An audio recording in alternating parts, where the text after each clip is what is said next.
Voice of Jesus saves అనే ఈ TV కార్యక్రమాన్ని వీక్షిస్తున్న మీ అందరికి కూడా నా హృదయపూర్వక వందనాలు తెలియజేస్తూ ఉన్నాను. సరే, మనం ప్రార్థన చేసుకుని వాక్య సందేశాన్ని విందాం. ప్రార్థన. మమ్మల్ని మిక్కిలిగా ప్రేమించిన మా పరలోకపు తండ్రి, మీకే కృతజ్ఞత స్తుతులు స్తోత్రాలు చెల్లిస్తూ ఉన్నాం.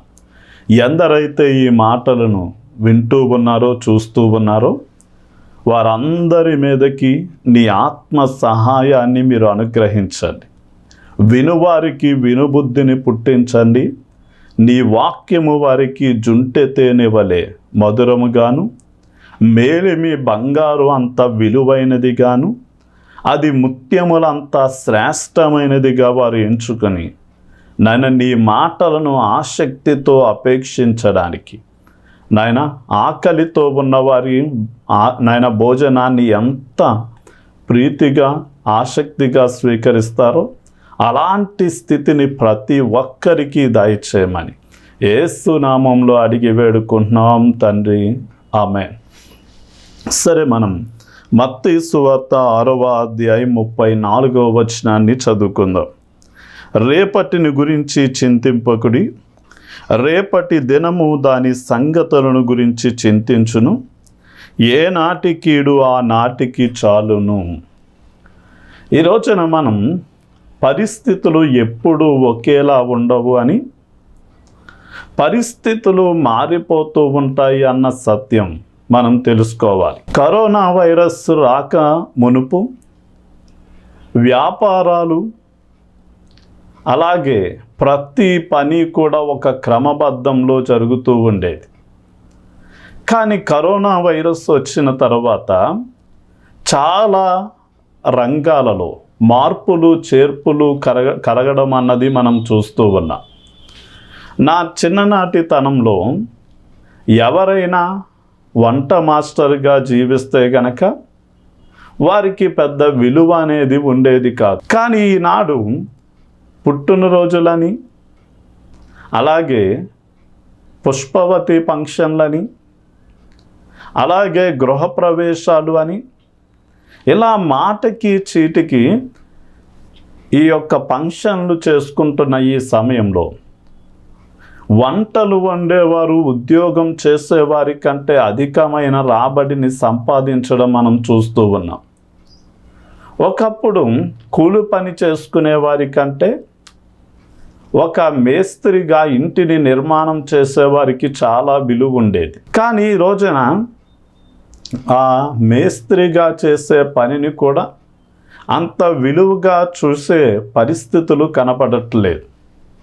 ఈ రోజున ఒక అమ్మాయికి ఒక అబ్బాయిని చూసేటప్పుడు వారికి కూలి పని చేసుకునేవారైనా, ఒక రైతుగా పనిచేసేవారైనా, లేక ఒక మేస్త్రి వర్క్ చేసేవారైనా, కార్ డ్రైవింగ్ చేసేటటువంటి వారినైనా వారు కోరుకోవట్లేదు. కానీ ఉద్యోగస్తుడు వస్తే మాత్రమే మేము మా అమ్మాయినిచ్చి వివాహం చేస్తాము అంటున్నారు. అంటే ఈ రోజున పరిస్థితులు మారుతూ ఉన్న విషయాలను మనం గమనిస్తూ ఉన్నాం.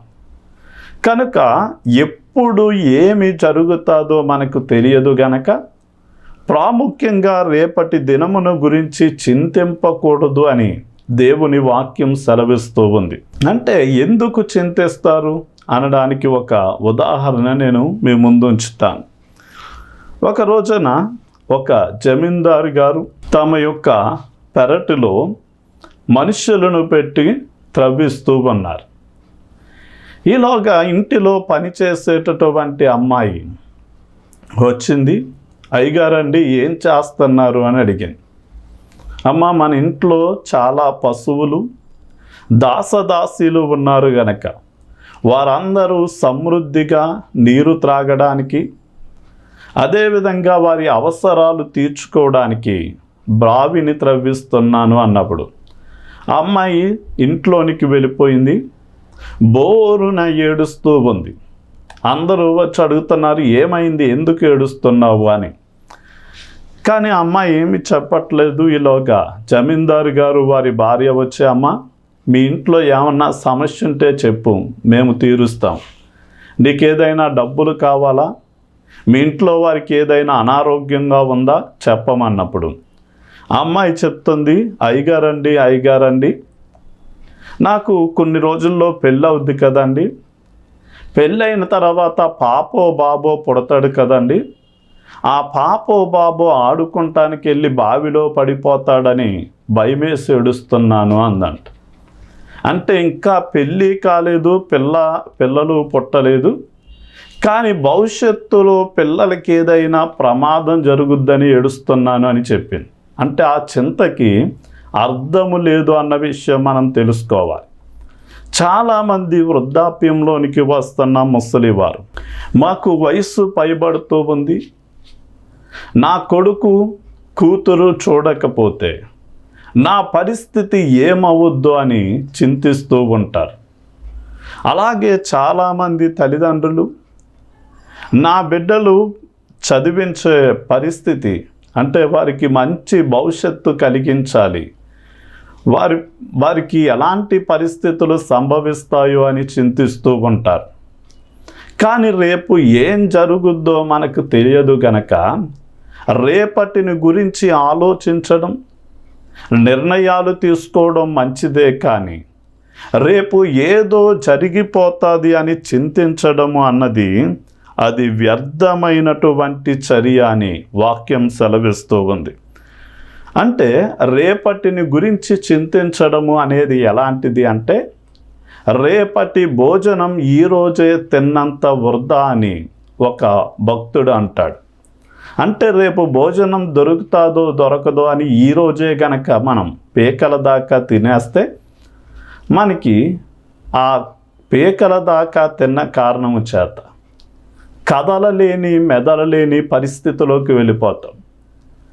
అది నొప్పి ప్రారంభమవుతుంది, ఆయాసం వస్తుంది, అరిగితే పర్వాలేదు కానీ అరగకపోతే చనిపోవలసిన పరిస్థితులు వస్తాయి. అందుకనే సైంటిస్టులు చెప్పిన మాట ఏంటి అంటే, ఆకలితో చనిపోయిన వారికంటే తిన్నది అరగక చనిపోయిన వారే ప్రపంచంలో ఎక్కువ మంది అని తెలియచేశారు. కనుక రేపేదో జరగక మునిపే జరిగిపోతుంది అని గనక నీవు భయము, ఆందోళన, చింతకు గురైతే ఎప్పుడో రావలసిన అనారోగ్యం ఇప్పుడే వస్తుంది. కనుక మరణానికి చేరువైపోతాం.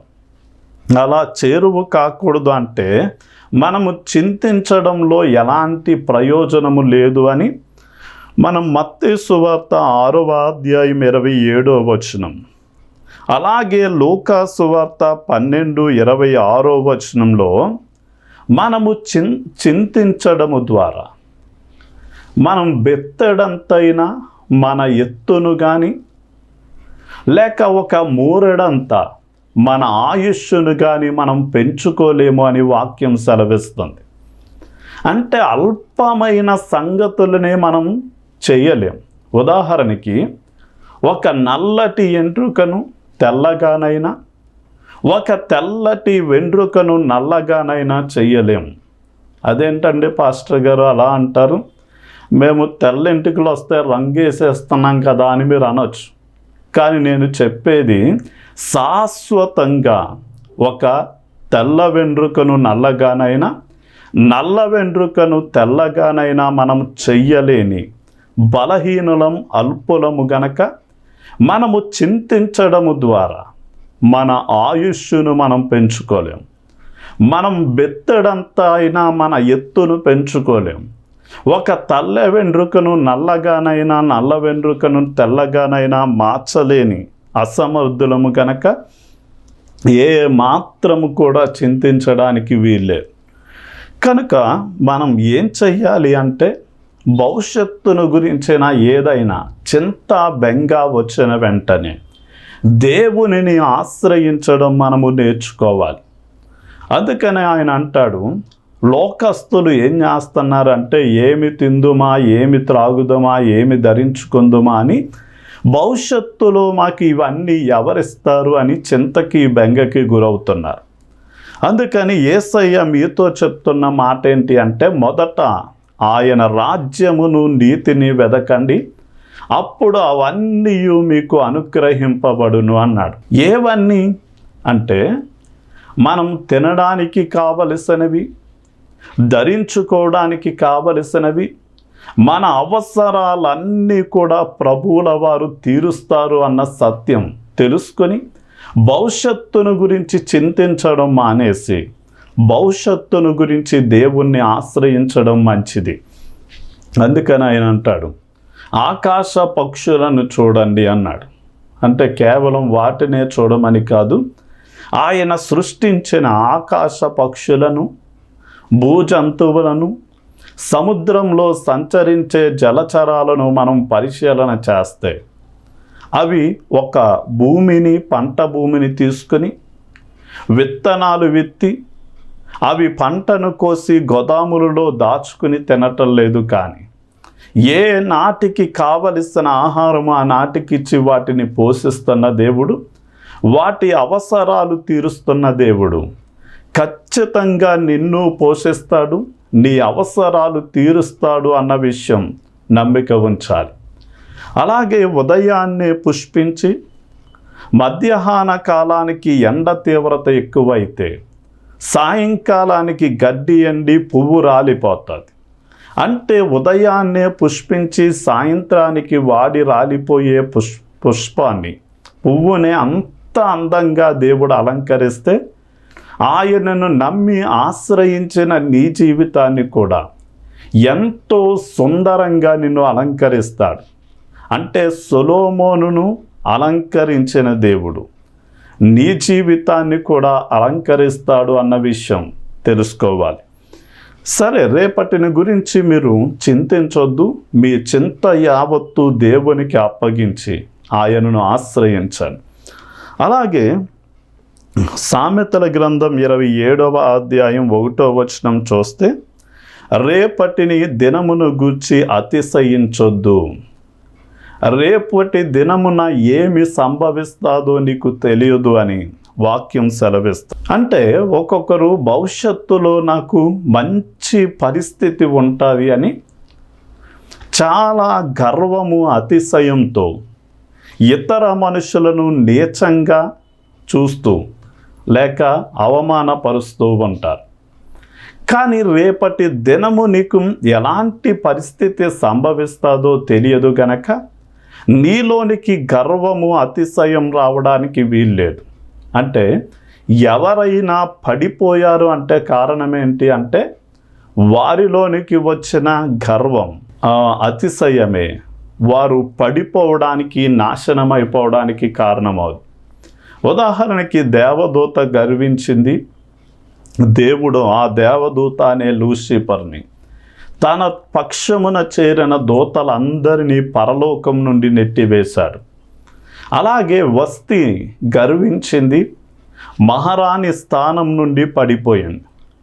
అలాగే పడిపోవడానికి గల కారణమైన గర్వాన్ని వదిలిపెట్టాలి అన్న సత్యం తెలుసుకోవాలి.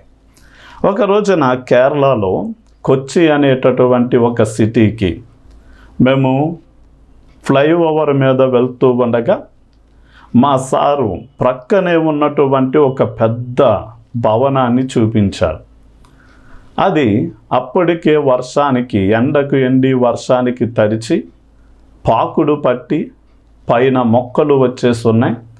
ఏంటి సార్ ఎందుకు చూడమంటున్నారు అని అడిగినప్పుడు ఆయన అన్నాడు, ఒక వ్యక్తి ఈ యొక్క సిటీ యొక్క నడిబొడ్డులో మంచి స్థలాన్ని తీసుకొని కోట్ల రూపాయలు పెట్టుబడి పెట్టి ఈ భవనాన్ని కట్టాడు.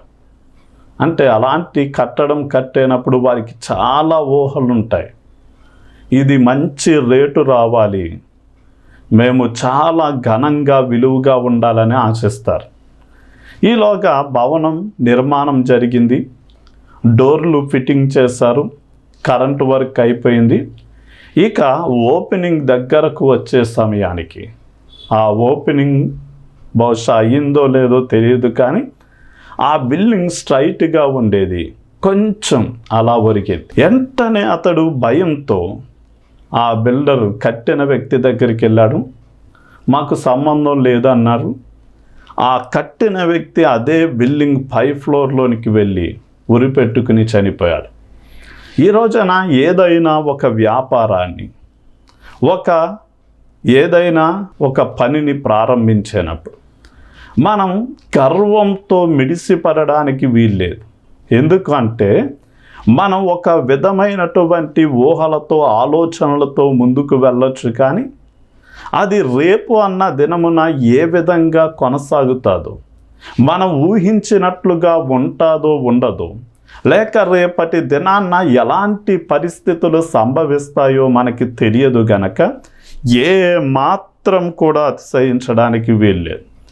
మనం యాకోబు పత్రిక 4వ అధ్యాయం 13, 14 వచనాలు చూస్తే కొందరు వ్యక్తులు ఏమనుకుంటున్నారంటే, మేము ఒకానొక పట్టణానికి వెళ్ళి 1 సంవత్సరము లేక కొంతకాలము ఉండి వ్యాపారం చేస్తే అంతా ఇంత సంపాదించుకోగలము అని గర్వంతో మాట్లాడుతున్నారు.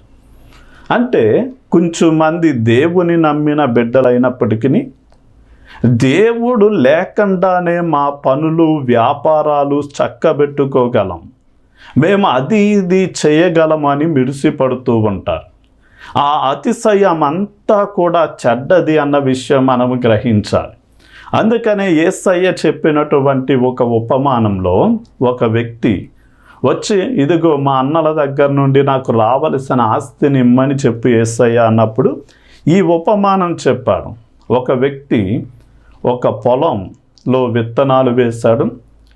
అది విస్తారమైనటువంటి పంటను ఉత్పత్తి చేసి అతడు అనుకున్నాడు, అమ్మో ఇంత పంటను దాయాలి అంటే పాత గోదాములు సరిపోవని పాత గోదాములను పడగొట్టించి పెద్ద పెద్ద గోడౌన్స్ను కట్టించి ఆ పంటను కోయించి ధాన్యము శుభ్రం చేసి దానిలోనికి అంటే ఆ గోదాములలో దాచిపెట్టుకుని ఒక రాత్రి బహుశా తింటూ త్రాగుతూ మాట్లాడుతున్నాడు, నా ప్రాణమా తిను త్రాగు సుఖించు, నీవు సంవత్సరాలు కూర్చుని తిన్నా తరగనటువంటి విస్తారమైన ఆస్తిని నీ కోసం నేను సంపాదించాను అన్నాడు.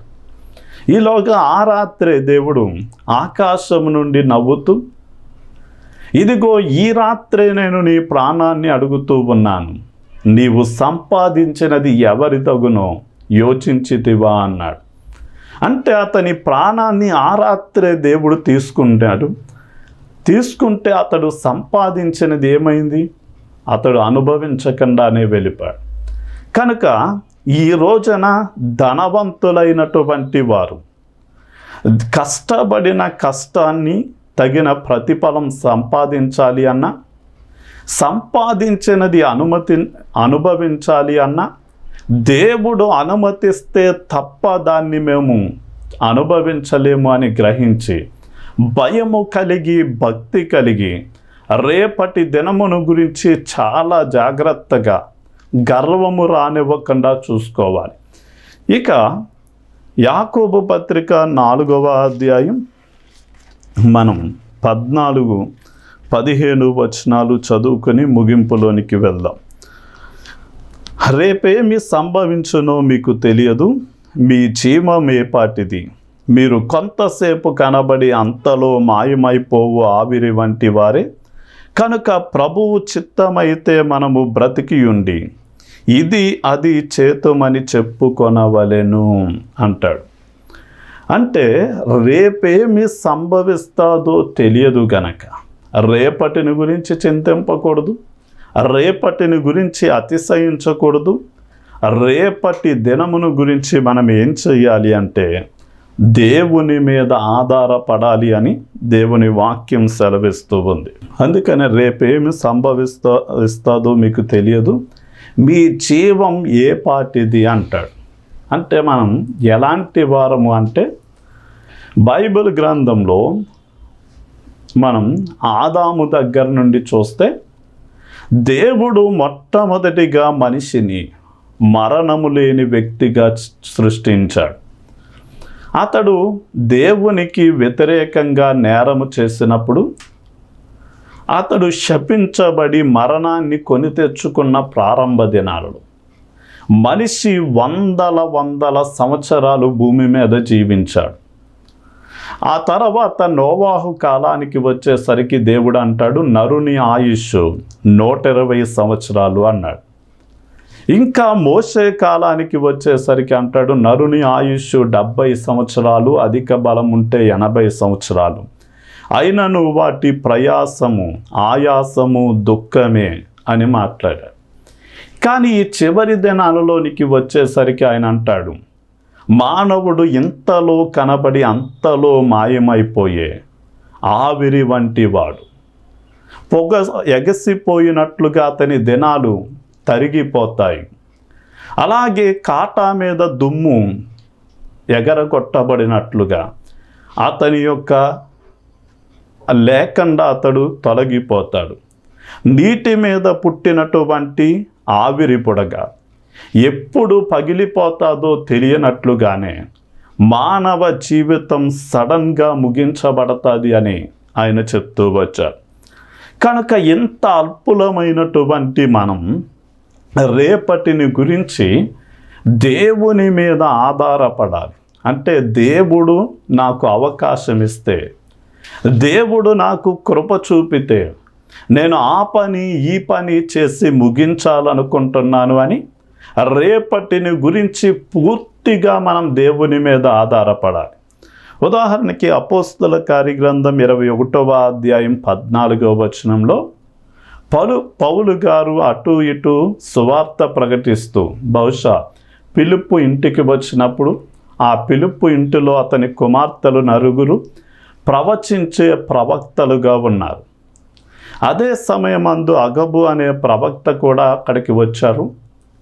పౌలు యొక్క టవలు తీసుకుని కాళ్ళు చేతులు కట్టుకుని, పౌలా, నీవు యెరూషలేములోనికి వెళ్తే ఈ విధంగా బంధించబడతావు అని దేవుని ఆత్మ చెప్తూ ఉంది అన్నప్పుడు ఈ మాటలు వినినటువంటి అనేక మంది విశ్వాసులు యేసయ్య దగ్గరకు పౌలు దగ్గరకు వచ్చి, పౌలు, దయతో మేము నిన్ను ప్రేమిస్తూ నీకు ఇచ్చే సలహా ఏంటి అంటే, యెరూషలేములోనికి వెళ్తే నీవు బంధించబడతావు గనక ఏ మాత్రం కూడా వెళ్ళొద్దు అని బలవంతం చేశారు. అలాంటి సమయంలో పౌలు అంటాడు, ఎందుకు మీరు ఏడ్చి నన్ను బాధ పెడతారు?